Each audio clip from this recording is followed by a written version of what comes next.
everybody. Welcome back to Brad's movie review series where we discuss all of the hottest movies. Today we'll be discussing Phone Booth. So my Hulu subscription is coming to an end. We're getting ready to renew. So I popped back on there to see if there's any other ones I wanted to watch before. And I'd probably go over to Max or something, but running kind of thin on the movies. But a couple more popped up that I liked. So today we'll be discussing Phone Booth. I also saw on Hulu that they have a movie In Time with Justin Timberlake that I enjoyed and thought was novel. So we'll probably review that one tomorrow, as well as Pursuit of Happiness with Will Smith also popped up. Some movies I've seen before that I liked, but it's running thin, but we had 3 new ones that I enjoyed. Well, 3 old ones that I enjoyed, but wanted to review. So you know how we do it. Overall impressions and grade after reading the just logistics provided by Google. Once I give you my grade, if you've not seen the movie, would like to, based or not based on my recommendation, you're going to shut off the video. There will be spoiler alerts. We're discussing plot, synopsis, and character development, any similar movies or major themes. So it says, cynical, smarmy PR man Stu Shepard picks up a ringing phone in a booth in a busy New York street to find a killer on the line. Armed with a high-powered sniper's rifle, the anonymous caller soon proves his prowess and presents Shepard with a choice: convince the police of his story before they shoot him or drop the phone and be shot. His only hope lies in self-abasement and facing up to the truths of his life. Originally released in 2002, it is a psychological thriller/thriller. It is rated R and is a runtime of 1 hour and 21 minutes. You can watch it now on Hulu. Budget of $13 million, did close to 100 at the box office, directed by Joel Schumacher. 90% liked it on Google, 72% liked it on Rotten Tomatoes, and 7.1 out of 10 on IMDb. Harrowing, gripping, and suspenseful is why Google says to watch it. What do I think about it? And I have seen it before. I thoroughly enjoyed this one. There was, again, on the rewatch, again, like I said, many of my previous reviews, any tension or any insecurity in the characterization, a lot of screaming or just broken relationships are always kind of off-putting to me. This one does have quite a bit of screaming, but I thought the tension and the tone of this one carried through pretty well, especially the first time watching it. So I thought the runtime, again, anything under 1 hour and 30 I consider a short movie. I thought it packed a good punch for 1 hour and 21 minutes. I thought the characterizations were pretty strong, a little bit of screaming, but I thought the plot was pretty novel, and the sniper who calls in is played by Kiefer Sutherland, and when this came out, it was pretty close to right around the times like 24 was a really big movie or TV series. So just hearing Kiefer Sutherland play kind of like a bad guy was interesting. As well as I think they do for the character development, I think the juxtaposition of like vigilanteism versus not actually doing something good is pretty either directly or indirectly put into the characterizations. So overall, I'm going to give this one a B+. I definitely recommend it. I think it's thoroughly entertaining, especially if you've not seen it before. Quick little movie, good tone, good tension, with some novelty to the plot. So if you've not seen it and would like to, there will be spoiler alerts now. Movie opens up, you get some narration from turns out to be the sniper, but it's Kiefer Sutherland. And he is just talking about, it's 2002, so cell phones are starting to be a big thing. So it's like, this amount of people are in New York, 12 million people live in New York in the 5 boroughs, 8 million of them, make phone calls, 3 million of them have a cell phone, whatever. But just giving you some background, introducing the cell phone into the environment. The setting is pretty much modern day to 2002 in Brooklyn or just somewhere in New York. Or New York City, at least. So then after you get some narration, you meet Stu Shepard, who is this publicist. He's got, he's walking down the street, taking a bunch of calls. Him and his assistant, who he's not paying, named Adam, was just a young guy trying to get into the publicist or agent game. And so they're lining up different big cue for this music video versus this magazine, this venue. So he's walking down the street. You have a brief run-in with a cop named Wyatt, who was, I recognized him as Herc from The Wire. But he just a minor character, but he just, he knows some people in the city. A lot of people know him, and he's just finessing different business deals to get promotions for a rapper. And he has a small run-in with a bar and restaurant owner that thinks that Stu owes money to, but he negotiates some, who's going to bring a big party with celebrities and whatnot. And so he's wearing a nice Italian suit, and he's just walking down the street with his assistant Adam. And so they at some point, very quickly in their walk, Stu wants to go make a call to a side piece, who isn't really a side piece, but kind of developing into a cheating situation. So Adam goes one way and Stu goes to the phone booth. And so, as the title implies, most of the movie plot is done within the phone booth. And so Stu picks up the phone and makes a call to this girl named Pamela. He's married to a girl named Kelly, but he's called Pamela, and they've had drinks down at this bar or this hotel that's not well known, or just sneaking around. But they're explicit that they haven't slept together. But Stu is just testing the water, seeing what's out there. And so he gets in the phone booth, makes the call to Pamela, takes his ring off, and then the phone rings. And so once the phone rings, that's you pretty much where the plot's going to develop the entire movie. You get Kiefer Sutherland talking to Stu, and basically the first interaction is like, I know who you are, I know where you live, I know what you're wearing.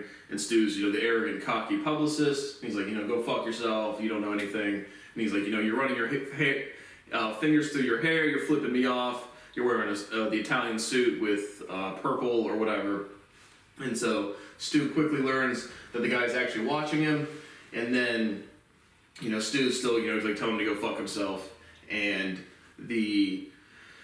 what happens next? But he basically starts detailing his life, telling him he knows about Pamela and where she works at this bar, as well as his wife Kelly, who they live at this street, this apartment, whatever, and she works at this shop.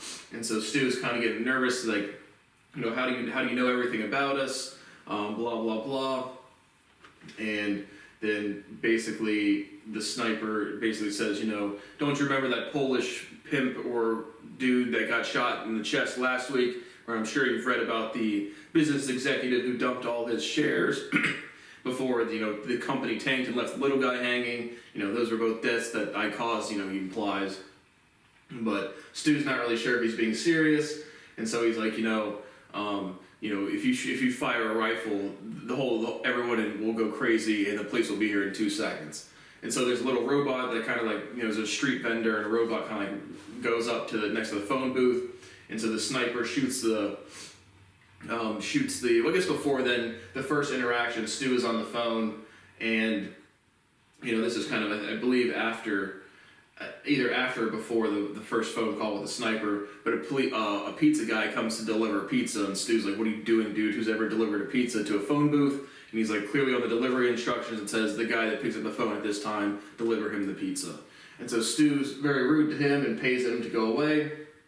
Then the little robot comes up to the thing, and Stu's like, you can't fire a rifle in downtown New York City. And so the sniper shoots the little toy, and nobody bats an eye. And so the vendor comes over, and Stu has to pay off the vendor to get him to go away. So now he's been on the phone for quite some time. Kelly and Pamela have both gotten strange phone calls. The sniper calls Pamela while Stu is listening, and Stu can't say anything to her. And so they've already kind of been set up.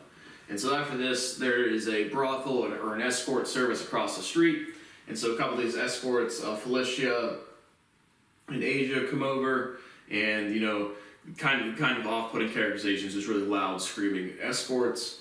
But they're banging on first it's Felicia, and she's banging on the phone booth, and he's like, go fuck yourself. And then Asia comes over, and they're both kind of going crazy.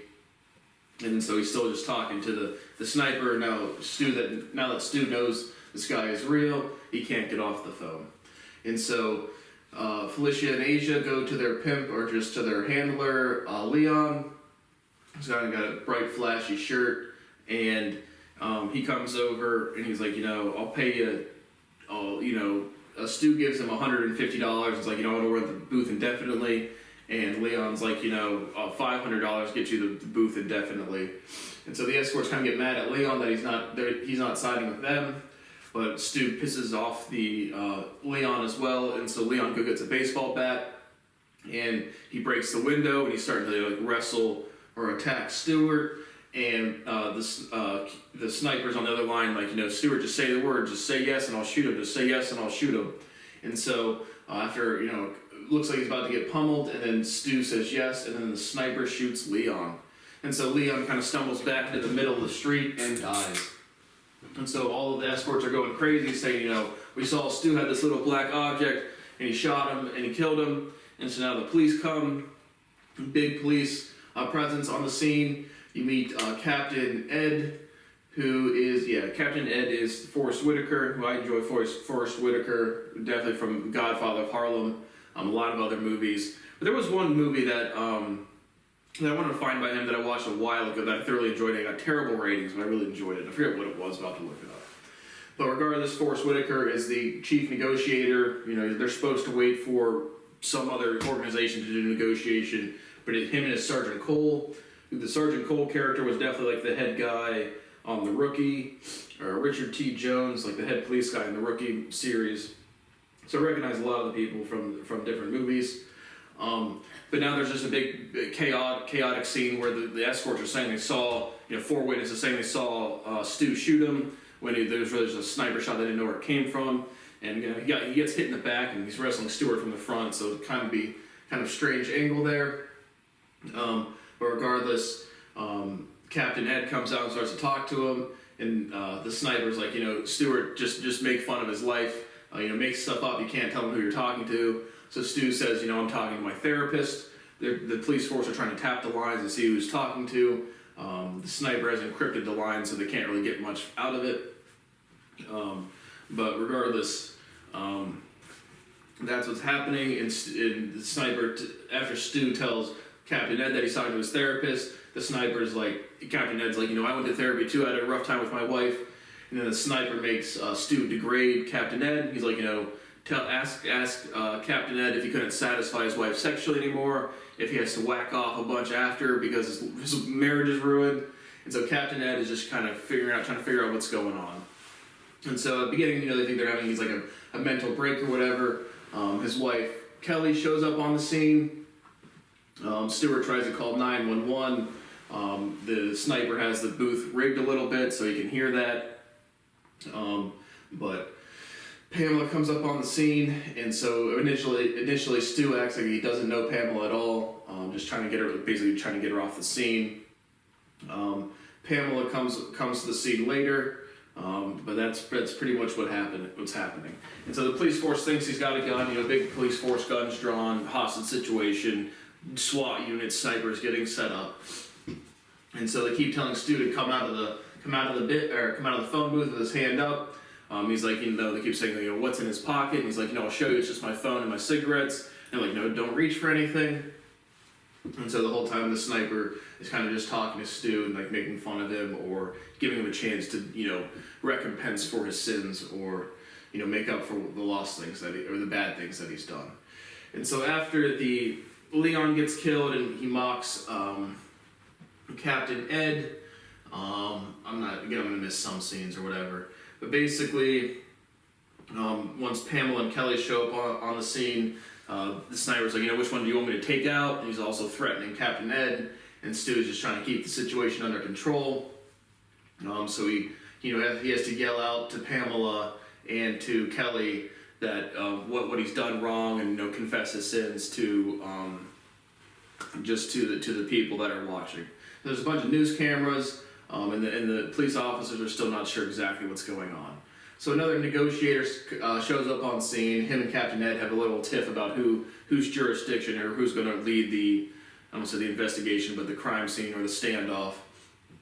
And so, regardless, what happens after that, he's like, Stu is like, how am I going to be convicted when I don't have a gun, I don't have a weapon? And so the sniper's like, are you sure? Look up to the top panels of the phone booth. And so you can see the shadow of a handgun in the top of the booth. And so things are getting more dire. And so Stu, once again, he kind of like kneels down and crying after he admits himself to Pamela and Kelly, but he tries again to make another phone call without the sniper hearing it. And so he's able to call Kelly, and Kelly's able to get it to Captain Ed, and Stu's able to talk in a manner where it hints off that his therapist he's being held hostage by the sniper. And so Captain Ed picks up on that, comes back out to Stu, and is like, hey man, stay in there. And at one point, Stu does hang up the phone and comes out, but then the phone's ringing again, and you can see like the sniper bullet aimed at Kelly's head. And so then he answers the phone, and Captain Ed knows what's going on now, or at least getting closer to seeing what's going on. At the same time, Captain Ed gets reported back from Sergeant Cole and the other minor police officers that the phone line has been encrypted, so now they know there's something a little more going on than just someone having like a psychotic break or whatever. And so Captain Ed's like, Stu, we have our best men coming to look for your lawyer that you wanted to come down as code for, we got what you're saying, and we're having our best men trying to locate where the sniper is at, physical location. And so Adam also comes back onto the scene and sees him, and Stu's like, don't be like me, in his confession. That's just kind of his development. But then now getting to the end, or to the resolution of the movie, Captain Ed, they end up getting a location as to where this phone call is coming from, and so Stu is kind of getting more direct with the sniper, and he takes the gun down, walks out of the booth, and is like, shoot me, take me, don't shoot the loved ones or the innocent people, and then he gets shot. And so you find out quickly later that's not a real bullet. He gets shot with a rubber bullet by police, but the police descend on the apartment building where the call is originating, and they find that the pizza guy that had delivered in the first scene had a sniper rifle set up and had cut his throat. And so Stu, the next scene is Stu, coming to, and Captain Ed like, someone's going to shoot you, it better be us, and we hit you with a rubber bullet. And so now you haven't heard from the sniper, but Stu just busts out of the phone booth, and so now I think the movie or the resolution's been complete. But then Stu is they wheel past the pizza man's body, and Stu's like, yeah, I told him to go fuck himself, and Sergeant Ed is like, that's enough these days to get someone to want to hurt you. And so Stu is in the back of an ambulance. He reconnects with Kelly, and he is given some sedative, and he's kind of fading out. And then Keith Sutherland walks up and starts polishing Stu's feet, and he's like, or shoes. And he's like, those are some nice shoes. I hope your newfound honesty holds, because I'll be watching. So I was unfortunate about the pizza man. And Stu's, is going, he's losing consciousness, realizing that this guy wasn't caught, and he's just basically free to run. Is going to be watching him into the future. So that's really the resolution of the movie. Again, I thoroughly enjoyed it. I thought it was entertaining, especially the first time watching it. A little bit of screaming. Definitely the escort scenes are a little loud, but overall thoroughly entertaining for me. Again, the major themes, I thought this was interesting because, again, the characterizations of the snipers, like, he's shooting people that are doing bad things, but then he kills a random pimp, and especially the pizza delivery guy. So it's like you kind of have some juxtaposition of protagonist, antagonist in the sniper's characterization, because he's clearly just murdering people as well. And so you don't really have a good guy in this scenario, but you have development in Stu becoming more honest, and the sniper kind of being a vigilante, but at the same time just being a murderer as well. And so I thought that was some interesting characterization, especially the first time I saw it. I like the tension and the tone, a little bit of screaming, but for this one it really kind of pulled it off pretty well. So overall, B+, I definitely recommend this one, and if you made it to this point in the video, you already know the whole movie, or you've seen it already, and just rewatching to see a breakdown of the movie you liked. So thank you for watching my review of Phone Booth, and I will see you on the next one.